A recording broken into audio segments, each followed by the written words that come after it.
Hello, everybody, and welcome to another edition of Magic Mics, proudly sponsored by CoolStuffInc.com, Alter Sleeves, as well as Twitch subscribers and Patreon supporters, just like yourself. I'm Evan Irwin. We get started each week by saying hello to my two co-hosts, MTG Nerd Girl. Hey guys, welcome back. Reuben Wrestler. What's up? I decided to shave today. I just woke up and was like, I don't need the beard anymore. And you're in like the log cabin, right? So you're keeping it rustic. Right. Welcome to my home. This is the blank wall that I call my house. This old house. Yep. It's a good show. Watched it for years. If you missed our pre-show, patrons and subscribers to this channel get access to our NSFW version early. And with that, we kick it off with our first pick in our giveaway. Get your chance at $50 worth of anything at CoolStuffInc.com by typing !raffle in the chat. But sub first to get 2 chances to win. Remember those dangling primes. You got a prime sub. Yeah. Throw it in there. And support your favorite streamer. Yeah, support your favorite streamer with your suggestions to the end of the show to see who we raid tonight. That is thanks to our sponsor, CoolStuffInc.com, where you can find cool stuff in stock every single day. And now we are here. The Phyrexia all-be-one leaked all over like oil in Myrrodin. Just seeped in all the crevices. Name a more iconic duo, right? But we do have the full set. I think the set looks sweet. I think the set looks juiced. Like, yeah, this thing's on a level like that's going up here, right? Like, yeah, they've got some very cool things going on. It's tough for me to see. It's tough for me to gauge power level until I see it in combination with everything else. But certainly outside of context, sure, it definitely feels powerful. Is it going to be a set where it immediately comes into standard and it takes over everything like Throne of Eldraine did? Or is it going to be a set that comes into standard and a couple of role players go into a couple of different decks? It remains to be seen, but it certainly feels more, when you read it, it certainly feels more like the former rather than the latter. Yeah, I'm not sure. I feel like there's going to be some big heavy hitters like, you know, the Elesh Norn and things like that. But I don't know if it will be, I don't think it'll have quite as many cards that hit as hard as Eldraine did. I think some cards will hit just as hard, but it won't be this big thing where you have like Once Upon a Time and the Wicked Wolf and all of these and Gilded Goose all culminating to an unbeatable Oko. It doesn't feel like it's going to quite Tron up that hard, but definitely some heavy hitters. There's some extremely good cards. And I think the big question mark for me around the whole set is oil counters. How good is oil counters? They push proliferate harder than they've ever pushed proliferate. Oil counters can get crazy wild with all the weird effects they have for them. Right. Maybe it's a nothing burger. Maybe it's going to be the best deck in standard. We'll find out. I mean, it could be energy, right? Or it could be ability counters, and I'm okay with that. I'm excited to see what a lot of the oil counters do things like target creature gets +1/+1 for each oil counter, right? So it gets around the +1/+1 counter thing, but it also leaves the cards very susceptible to things that say, and lose all abilities. And then you're just your 1/1 or your 0/0 that comes into play with a bunch of oil counters now just insta dies. I mean, that's pretty clever. I like that. Well, we'll get to that here in just a second. So as we do in the show, whenever there's a new set, we each pick 3 cards we want to talk about. I'll go first. This card is bananas. The Phyrexian Obliterator exists in this set, and somehow, some way, I guess we got Chandra's monster. Well, here's Elesh Norn's monster. Phyrexian Vindicator is amazing. This card is bananas. 4 white mana for a mythic Phyrexian horror. It is a 5/5 flyer, and if damage will be dealt to it, you prevent that damage, and when damage is prevented this way, it deals that much damage to any other target.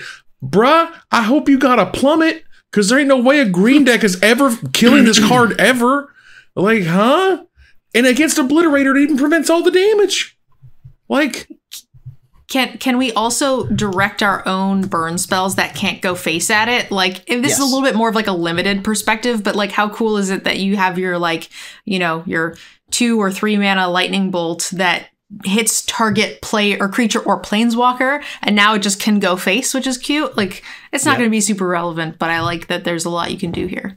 Yeah, I mean, like if your opponent has an Ivory Mask in play, you can still deal them a bunch of damage. There's also a bunch of infinite combos. Maybe not infinite combos, but there are a bunch of combos that go with the Phyrexian, what is this, Vindicator? Vindicator, yeah. Guilty Conscience is the one that comes to my mind because that was the old Stuffy Doll combo.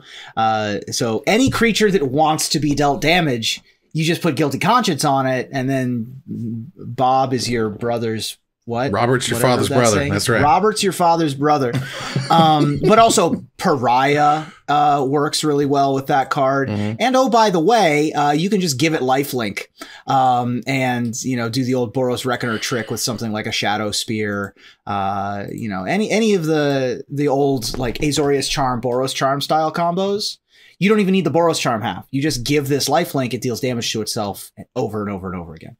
Oh my God. This is, you know, this is the type of stuff. It does say other target, so you need like 2 in play, but. Right. It does say another target, right? It can't target itself in that way, and that's a good thing. Overall, and we'll talk about some of this later, I think some of the reason the creature removal is so good in this set is because the creatures are so good in this set. Yeah. Which we'll get there. Next up here after Phyrexian Vindicator is, let's see, how do I move this slide here? Like that. Is Mercurial Spelldancer. This card could be absolutely bananas.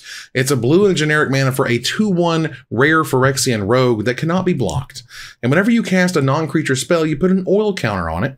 Whenever Mercurial Spelldancer deals combat damage to a player, you may remove 2 oil counters from it. If you do, when you cast your next instant or sorcery spell this turn, copy that spell. You may choose new targets for the copy. Let's go back a minute and look at that second line again, because it says whenever you cast a non-creature spell. So the spell that it's going to copy for you is going to put an oil counter back on it. And oh, interesting. You're proliferating your brains out thanks to all the super cool proliferate spells. That should be pretty awesome. It can't be blocked, so it does provide some amount of a clock. And people are calling this more Dreadhorde Arcanist than, you know, random dorky merfolk or whatever, because it could get pretty crazy. Interesting. Yeah, that card does a lot.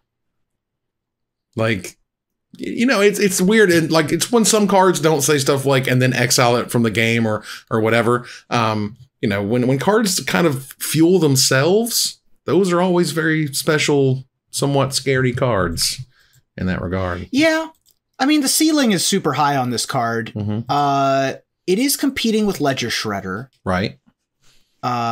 Which is still in standard, right? Right. And it'll need some testing, obviously, but yeah, those two cards together are probably the basis of some sort of standard archetype. I mean, maybe makes its way into Pioneer as well, but it is fighting with Shredder and Arcanist.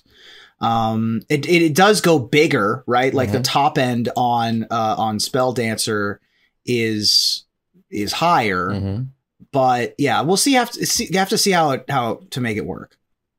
Yeah, I think hopefully we'll be pleasantly surprised, and we shall see. Now, the last card I want to talk about here, if you want to talk about Experiment 1, y'all, Experiment 1, get it? 1? I get it. Set 1. All right. Look, Experiment 1 was nuts. This card, like, won Pro Tours, won Grand Prix, did unreal crap. Evolving Adaptive is its spiritual successor. It's 1 green for a 0/0 uncommon Phyrexian warrior that enters the battlefield with an oil counter on it. It gets +1/+1 for each oil counter on it. And whenever another creature enters the battlefield under your control, if that creature has greater power or toughness than Evolving Adaptive, which basically means it has Evolve, you put an oil counter on Evolving Adaptive. And if you did not notice, there is a 1 red mana card that gives a creature +2/+2 until end of turn and 2 oil counters on it.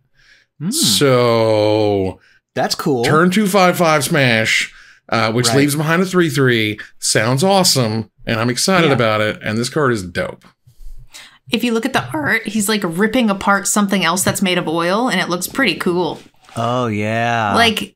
The art in this set is like this weird sort of, it's not gruesome because it's like these weird oil machines and things, but it still feels it feels almost more gruesome, which is, I don't know, it's very weird, but I love metal. This is, and I do think now that we've seen this set, we are playing as the bad guys. Like, even the white deck is playing as the bad guys. Like, all of the white is weird and infecty and gross. Yeah, I do like that they leaned into, you know, there's not really a struggle happening. No, it's a domination. Is just everywhere. Yeah. It also feels like, I mean, the good guys, bad guys thing has been kind of muddied for a long time. Like, even with Capenna, you still had like the lighter side with Jetmir, but also still felt very... They're still monstery. Yeah, they were crime families, right? Still. Yeah, they're all crime families. And this just feels like another iteration of that, where it's like, these are all Phyrexian Praetors that are down to like kill each other. The set's not called Most Will Be One. Oh. And I think that's fantastic. I love, this is our Empire Strikes Back set. Like, all the good guys are losing, all the bad guys are winning, and you're playing as the bad guys no matter what color or combination of colors you're in. And I think that is fantastic. Reuben, tell us about your first card. Yeah, so there's a bunch of really good cards. I mean, whenever I look at a new set, I usually personally ignore anything that costs 3 or more mana as it pertains to constructed play. Because I can't wrap my head around building an entire new archetype from the ground up with a card that costs 3, 4, 5 mana. But I can definitely slot in 1s and 2s and figure out how to make those work because, you know, a lot of decks are only 1s and 2s. And even those that are longer control are still half 2 mana spells. And so I definitely lean into those early plays. The first one I'll talk about is just a little scamp. He's just a little Cacophony Scamp. He's a red mana 1/1 Phyrexian Goblin Warrior. He's an uncommon in the new set. When Cacophony Scamp deals combat damage to a player, you may sacrifice it. If you do, proliferate. And when Cacophony Scamp dies, it deals damage equal to its power to any target. I bring this one up because this is a part of a turn 2 combo. Turn 2 3-card combo in Pioneer now, with Cacophony Scamp on turn 1, and then turn 2 you go Sigarda's Aid and Colossal Hammer. So it already goes into an established archetype. This is able to sacrifice itself, which means that you're able to get that bonus. That whole line of text is oftentimes irrelevant unless you can figure out a way to make it work. So you go turn 1 this, turn 2 Sigarda's Aid, Colossal Hammer, immediately swing with the hammer for 11, and then sacrifice it. And they're dead. Yeah. 3-card combo. Obviously, you're not going to get it every time, but you're already playing a hammer deck. Like, you're already playing Sigarda's Aid and Colossal Hammer in a red-white shell. So this is another way for that deck to take advantage of it. Yeah. And when you have those sorts of decks, you're mulliganing pretty aggressively because you really only need a couple of cards to win games.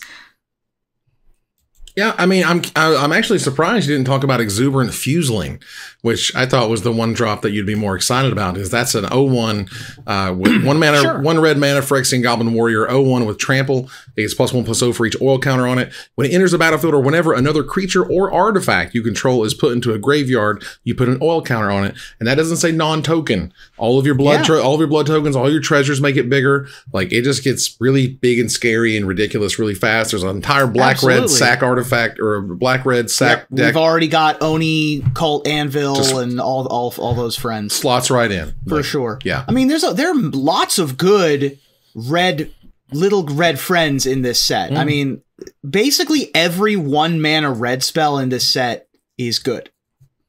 I'll take it. I mean, that's cool for me. What's your second card? So we have a really good cycle of the Twilight spells. The one that I want to talk about is Green Sun's Twilight, which is X and a green sorcery. Reveal the top X+1 cards of your library. Choose a creature and or land card from among them. Put those cards into your hand and the rest on the bottom of your library in a random order. If X is 5 or more, instead put the chosen cards onto the battlefield or into your hand and the rest on the bottom of your library in a random order. This says and or. So you can get a creature and a land. This card's going to be very good in the Amulet Titan style decks. You know, even at 1 mana, usually drawing a card. And then once you get up to, you know, 6, 8, 10, you're almost always finding exactly what you want. So it is very good early. It's very good late. It's pretty good in the middle. Like, you know, it's not your favorite thing to do on turn 3 or 4, but it's excellent on turn 1 and it's excellent late in the game. Yeah, and there's like a lot of ramp at this point, and there's a lot of treasure tokens and things floating around. You can get this for 5 pretty quickly. Yeah. Yeah, and playing it for 5 lets you look at 6, right? So, like, that's awesome. So that's a fantastic rate. Getting to 6 mana in green is easy peasy. And at least being able to fire this off immediately is probably going to hit something sweet and lead to a lot of cool decks. Right. And if X is 5, the converted mana cost is 6. And if X is 5, the land and the creature both go into play. Yep. So it's just more Titans in the Titan deck. Which I think is fantastic, and I love it. Yeah. All right. And so what's your last card? I mean, the last card is going to... It's the easiest one to predict that it's going to be good, but we might as well talk about Ossification. Like, it's gonna see play. This is gonna be the removal spell that people are playing. Yeah. And you know this because they're giving us a promo version of it. So that should be obvious. Ossification is a generic and a white for an aura enchantment that enchants a basic land you control. When it enters the battlefield, exile target creature or planeswalker an opponent controls until Ossification leaves the battlefield. That's banishing light for 1 mana less. In 90% of cases, it's just an upgraded Oblivion Ring, getting rid of any creature, not like Silk Wrap, not like Glass Casket. There's no limit on what you have to do. This is not Chain to the Rocks, where you need to have a mountain. This is any basic land. I've got those. Everybody's got those, and it's 2 mana. And it gets rid of a planeswalker, not just a creature, but a planeswalker as well. This card's the most obvious home run.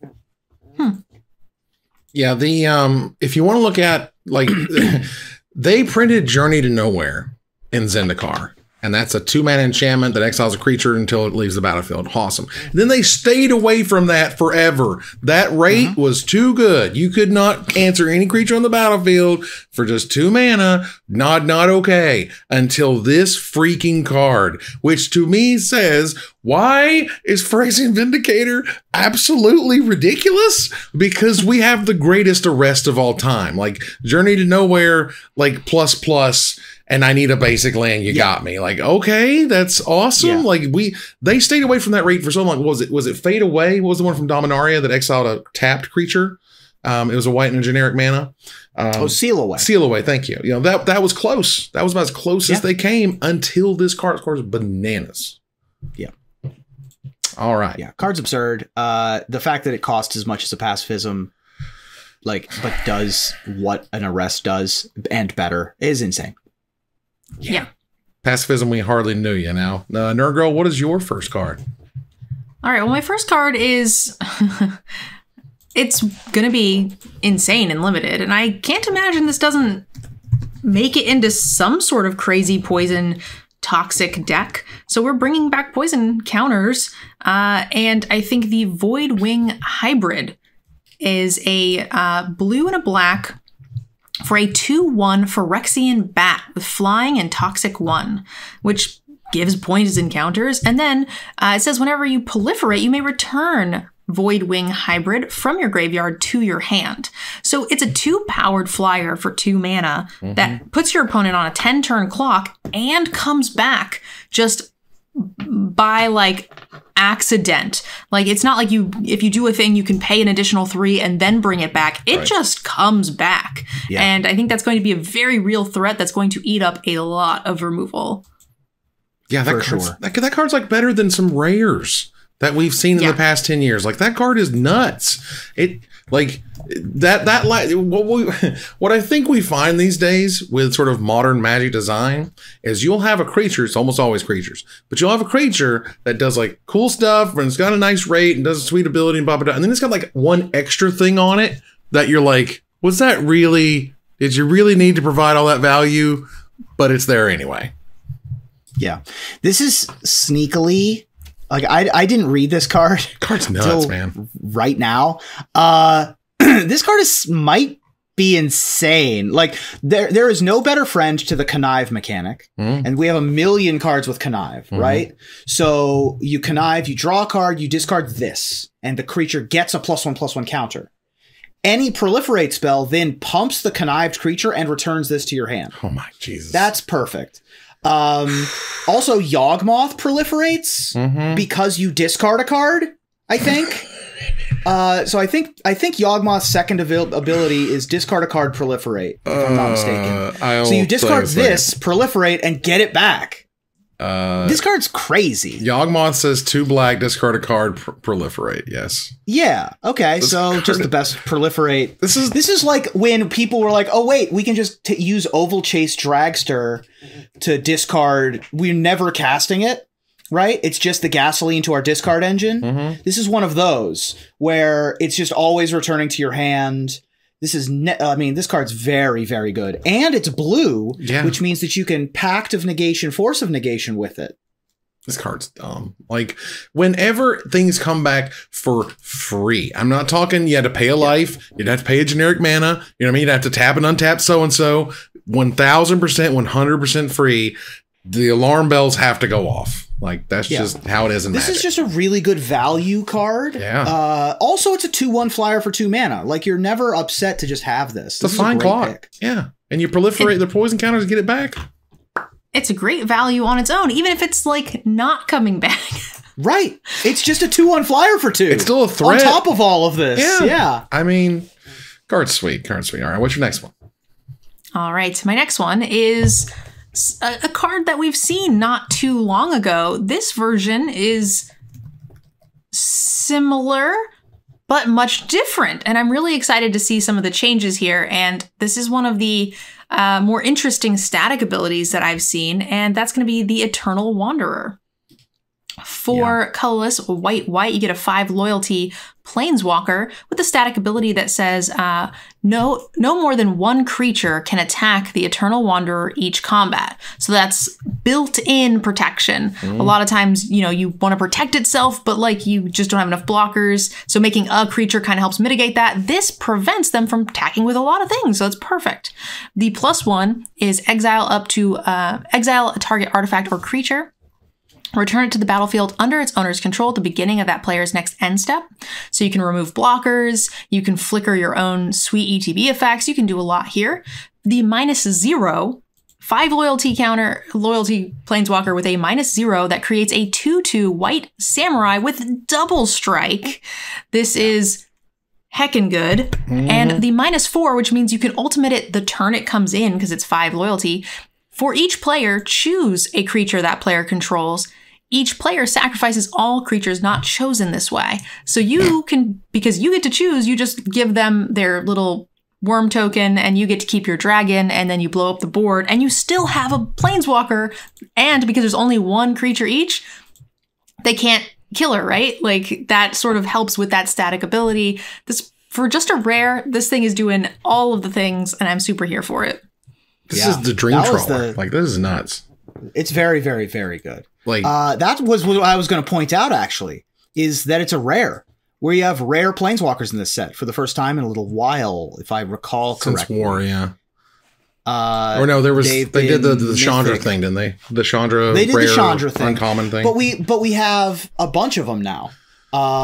Which is going to be an interesting addition to the limited environment. I think there's 5 rare and 5 mythic planeswalkers. So the 5 rare planeswalkers will show up a lot more often.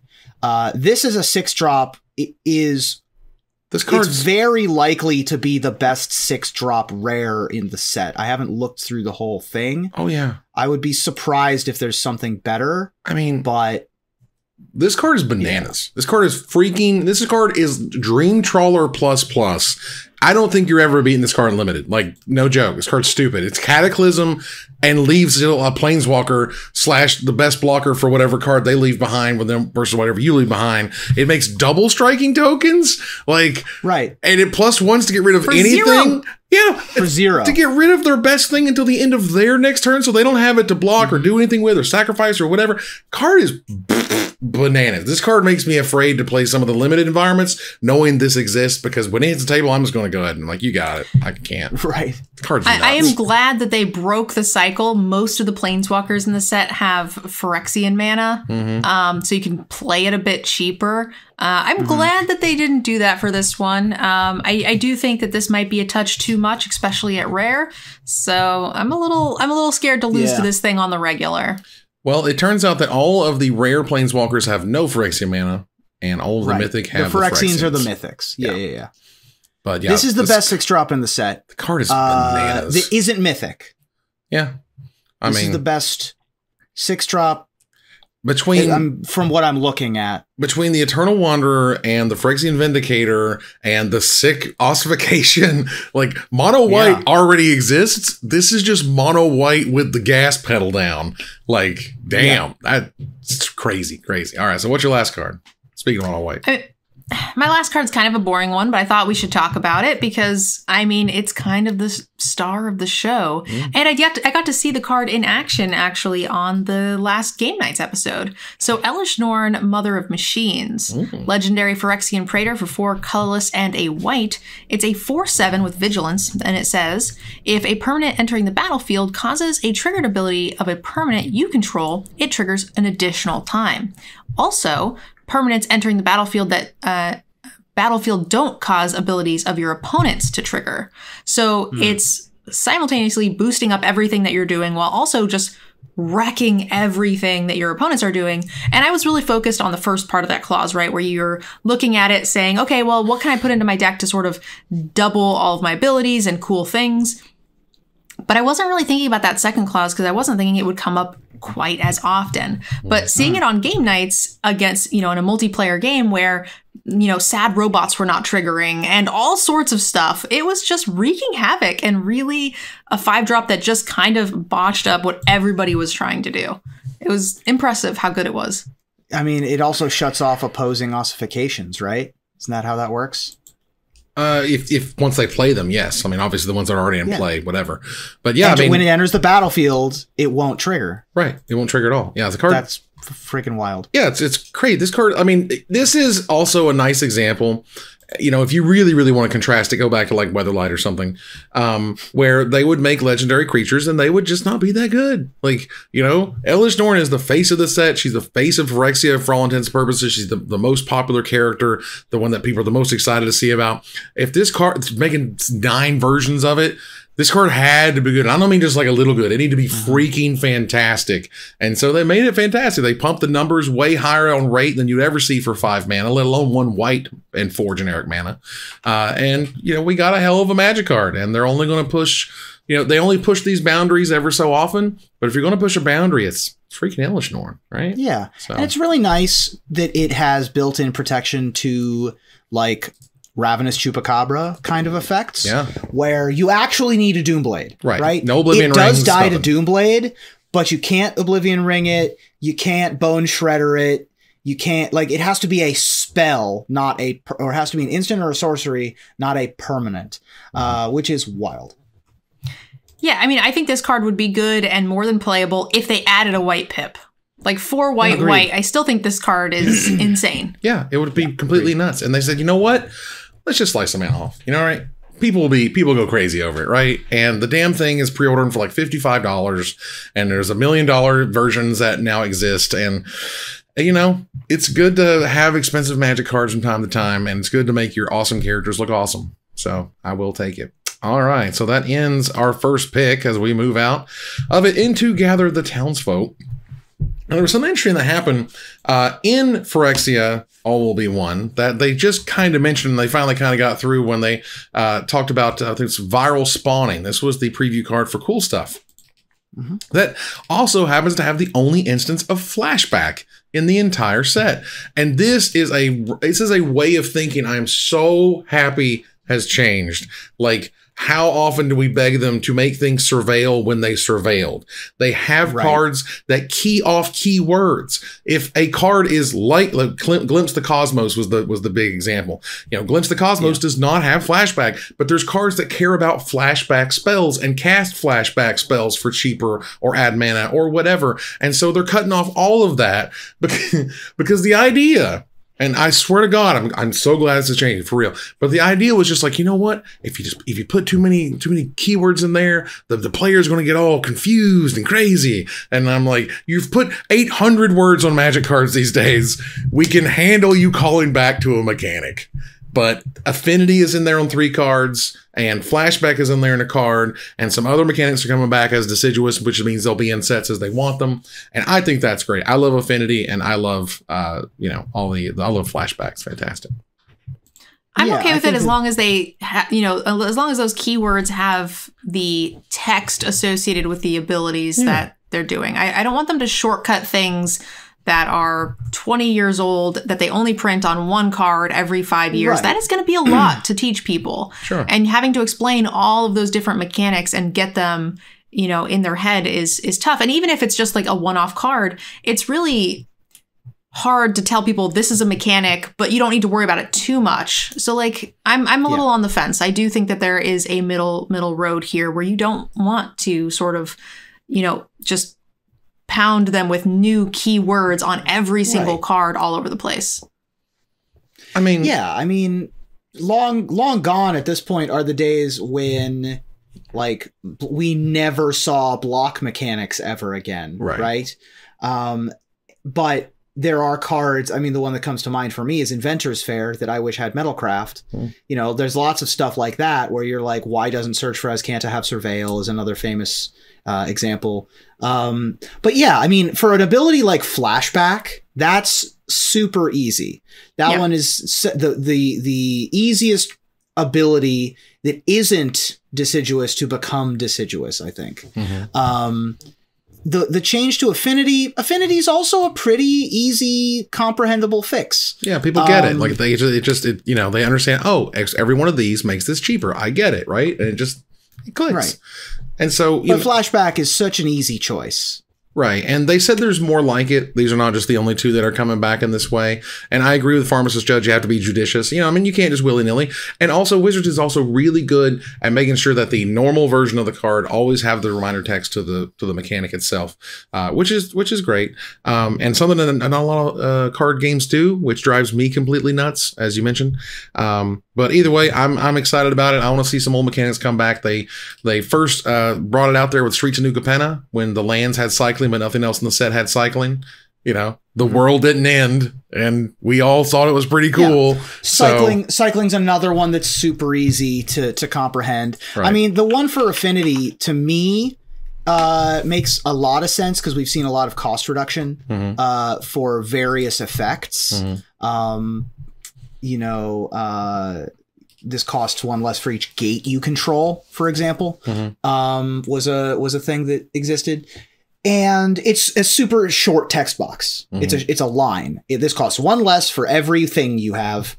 And that one's an easy one to get through, not because of how common it is, but because of how clean the text box is.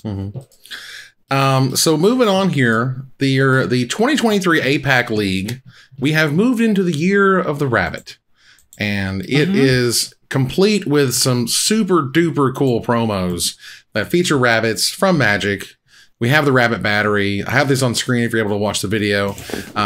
But we have, in the English, Japanese, and Chinese simplified versions, there's food tokens with rabbits. I mean, Reuben, this is your jam, dude. I mean, that's the best food token, right? Like, that is the best food token. I love it. It's the top-down view of a family sharing dinner together, a family of rabbits. Oh, it's adorable. They got the little... That's brilliant. The chopsticks? They got the chopsticks. Oh, my God. They're like having... I'm Year of the Rabbit. You're the Rabbit, too? Oh, that's sick. Nice. That's awesome. So yeah, they got, you got Quain, itinerant meddler, itinerant meddler. Thank you so much. Yes. Which is a rabbit wizard, which is cool, and Swiftfoot boots. Look at the Swiftfoot boots. The Swiftfoot boots is perfect. It's just beautiful. Ethereal armor is amazing. They're all home runs. The ethereal armor is an odd choice, but I'll take it. Arcbound Ravager as like a rabbit all along. Yeah. Arcbound Ravager is good. The Arcbound Ravager, when I saw it, I laughed out loud. Yes. I was like, that's hilarious that's the card they chose. That is I'm a little sad that the Swiftfoot boots, I think it's like one of the best named cards for it, but it's probably not. It's probably one of my least favorite arts of the bunch. Yeah, I mean, something's got to be the worst or whatever. But Swiftfoot boots is so perfect. Ugh.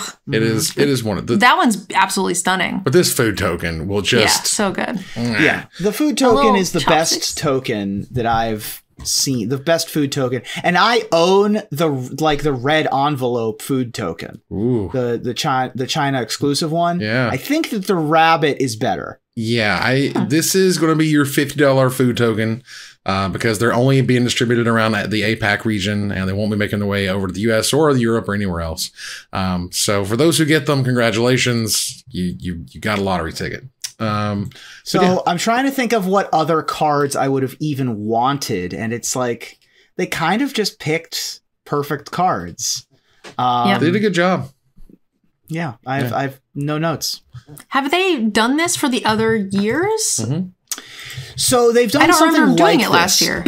So they did Year of the Ox, which gave us the cool Ox Commander, the Minotaur Commander. What was last year's animal? I think was it tiger? Am I wrong? I'm a tiger. They had tigers. Yeah. They did have tiger. Let me look up Year of the Tiger. I mean, and this is, for what it's worth, it's cool now, like being in 2023 or whatever, and that this is not even a big deal. Like it used to be a gigantic, crazy, huge deal where any region got a unique promo. That's not cool. You have to put the promos all over the world always, every time. And these days we're just like, okay, it's whatever. It'll be $50 to get over here. Like all the rest of them that are hard to get. And, it's a cool collector's item for those people in that area of the world. And that's okay. I'm still on the fence about that. I still don't like region locked things. And I know we get a lot more than anyone else. And I still think that is not cool. I do not. That makes me sad. And I can see why. I understand. Again, I would absolutely love to have the chance to get one of these tokens myself without, throwing many, many dollars onto the internet. But, that's kind of... it's just a unique game piece, and we're kind of used to them at this point, right? So last year we had Teamer Sabertooth. Okay. We had a text boxless Jedit Ogenin. Oh, I remember that one. The full art Jedit Ogenin, because that's a vanilla 5/5. Yeah, that was ridiculous. We had Yukiro the Tiger's Shadow, which is a very popular commander. We had Snapdax, Agent of the Hunt, which was a dinosaur cat nightmare that they made look like a tiger. And we had Herald's Horn for the Year of the Tiger. There you go. This year I think is better. I think I like this year's promos better than I like last year's. Oh, for sure. Well, I'm glad they're doing it every year at least. Yeah. You can match your Year of the Rabbit promos with your Sagittarius lands, and we'll make some other calendar specific cards. Yeah. I still wish it was not region locked. It's fine. Yeah. All right. So we need to bounce on a little bit here. I wanted to mention, because they are our sponsor, and hey, my employer, check it out. Cool Stuff Inc. is sponsoring something called Magic at the Movies, hashtag Magic at the Movies. This is available on Twitter. It's also available on there was a Facebook album that we have all this stuff collected as well. And this is where our friend Jeffrey Palmer is making a every weekday from the IMDb top 250. So he's planning on making 250 of these.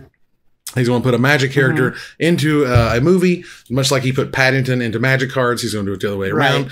And I thought it was great. You know, he came to me and we talked about it, and I was just like, just go, dude. Like, we're good. CSI is in.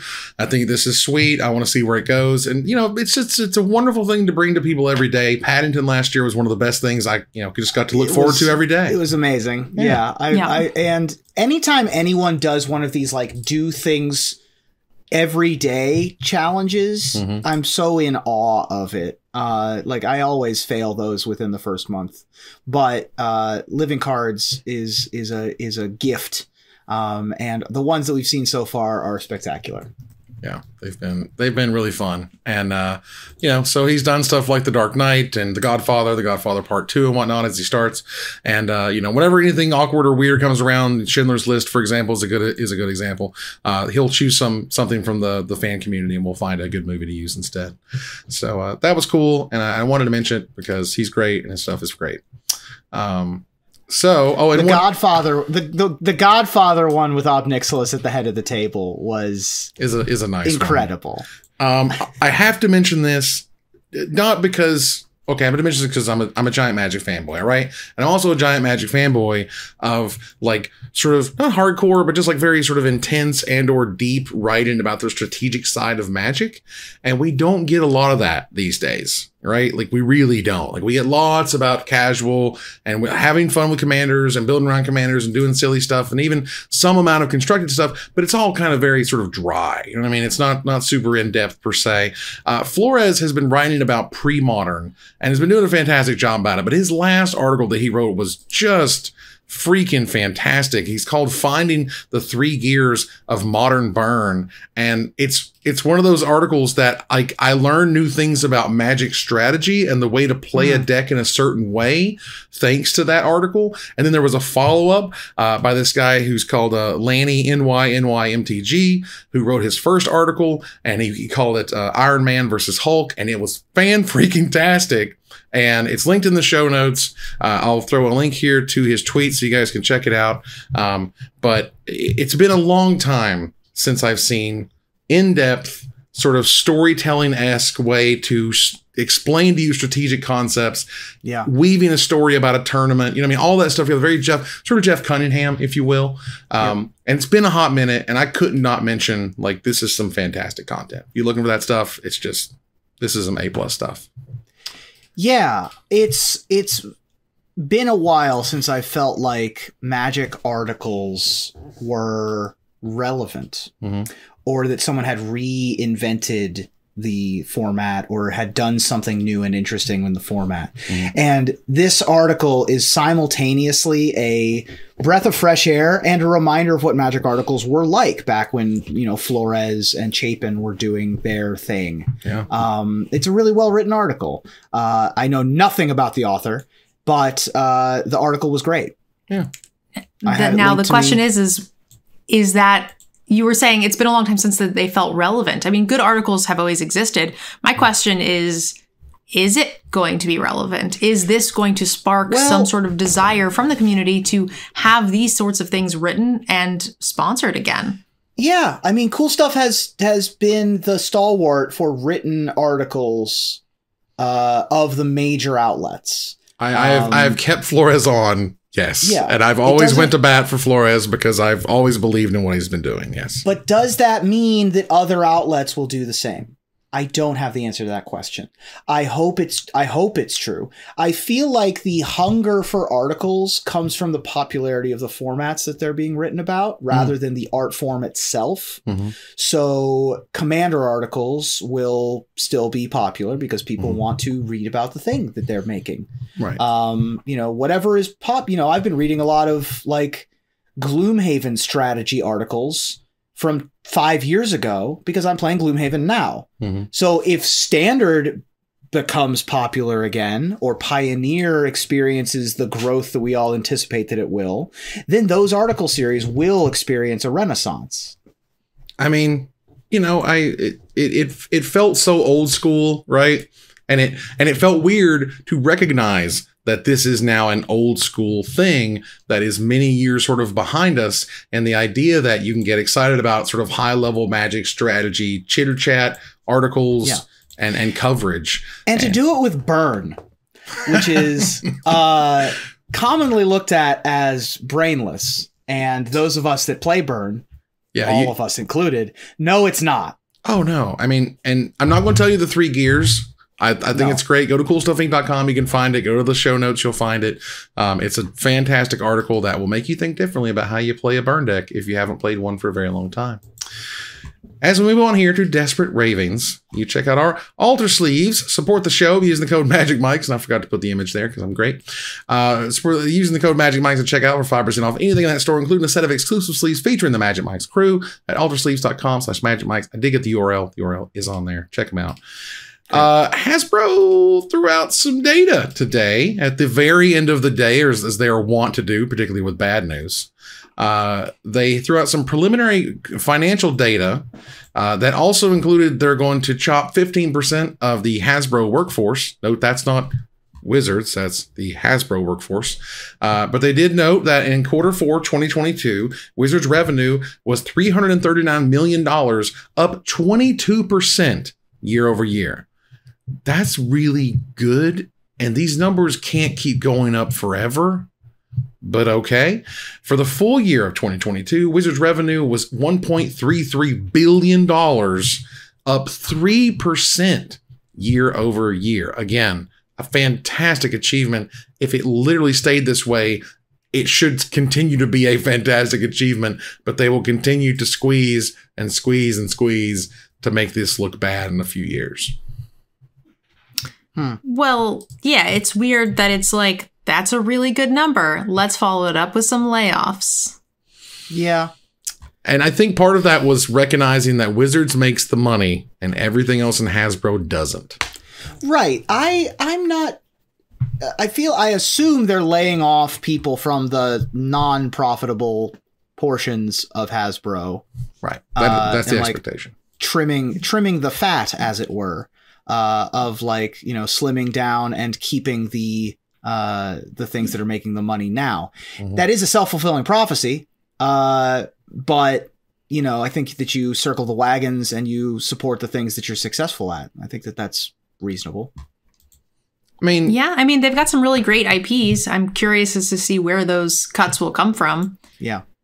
Yeah, we'll see. I mean, obviously, one of the things they cut was all the video games and stuff, but that might have been related to the OGL, and we're not even getting all that. So moving on here to the other Desperate Ravings for this week is the fact that there's a lot of old DailyMTG content that got removed last November. They changed their entire back end of the website, and they brought some of the content over, but there's a huge swath of content, particularly tournament coverage, that has just disappeared. And it's not on the Internet Archive. You can't go back to the Wayback Machine. The way their website was structured is gone. And what that means, what that doesn't mean, what it's supposed to mean is different to every person. You know, Joe Blow on the street doesn't care, never will. Person who plays Commander every once in a while is like, what? And shrug their shoulders and walk away.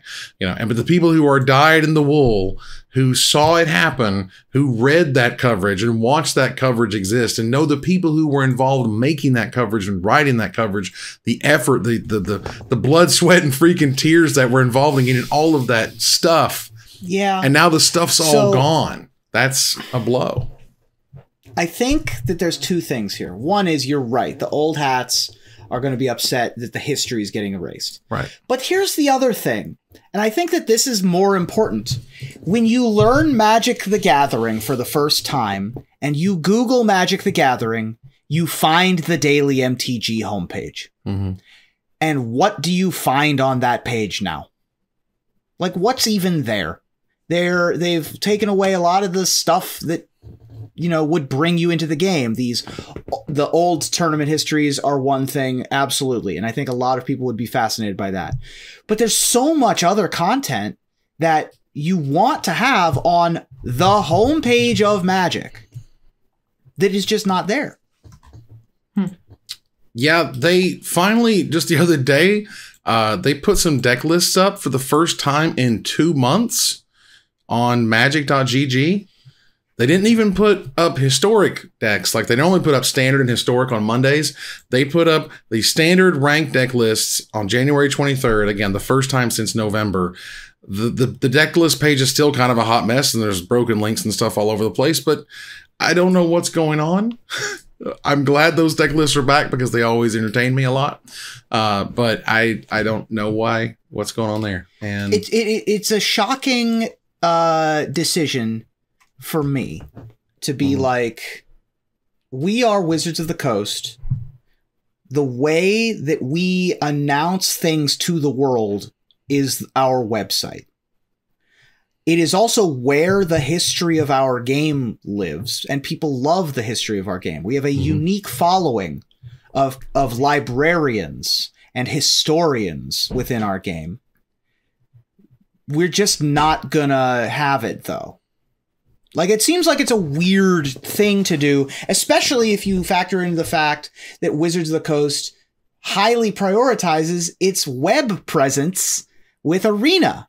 Phoebe wants out. Phoebe was reaching for your door. You're totally I don't know if you saw that. I just now that you remember that my cat's back there.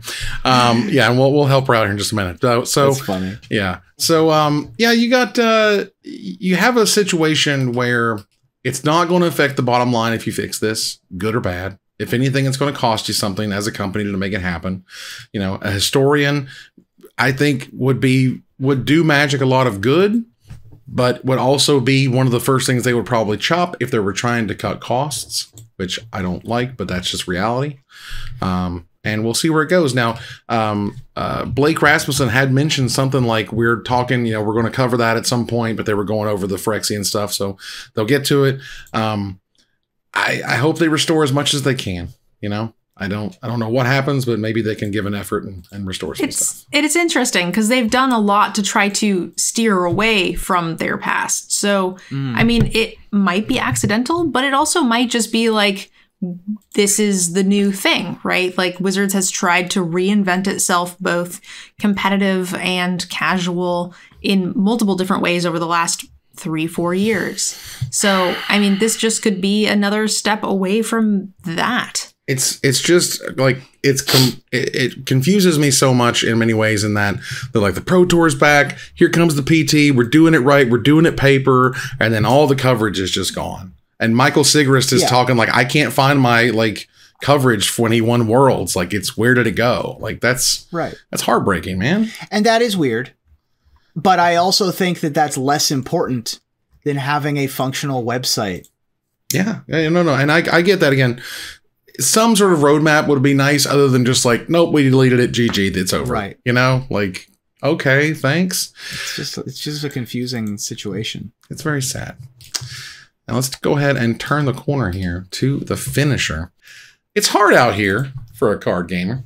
It's not just Magic. It's Hearthstone Esports made a post announcing that the coming year's competitive scene will be a fraction of what it used to be when it comes to events. And Gwent, the Witcher card game, is pulling the plug entirely. But it ain't all bad, so tell me, what are you seeing that gives you hope for CCGs in 2023, Reuben? Well, I'm incredibly excited for the new Universes Beyond stuff. Doctor Who and Lord of the Rings are two giant properties that are getting lots of love and care. So I'm excited for them to make a Universes Beyond product for my favorite all-time property. So we finally get hundreds of cards and a fully standard legal set of nothing but USA Network's Psych. Very nice. Very nice. Nerd Girl? All right, well, it's not all doom and gloom. Marvel Snap seems to be crushing it. Flesh and Blood, Yu-Gi-Oh!, Pokemon, they're all still chugging along. And the new One Piece CCG is selling like gangbusters, which, as all One Piece fans surely know, will never end. I don't know what that means, but... It's a very long-running manga. I also don't know what it means. But it's cool. Oh, because it never ends. It's 1,000 episodes and blah, blah. Okay, so look, Disney Lorcana is going to be real, y'all. It's going to be amazing. So I'm looking forward to playing Goofy Aggro, Maleficent Control, and Moana Midrange, which has Maui in it. So, of course, it too will be called The Rock. Very nice. And that ends another live episode of Magic Mike's. Thanks for joining us here to discuss all things Magic. Thank you, Nerd Girl. Thanks, guys. See you next week. Thank you, Reuben.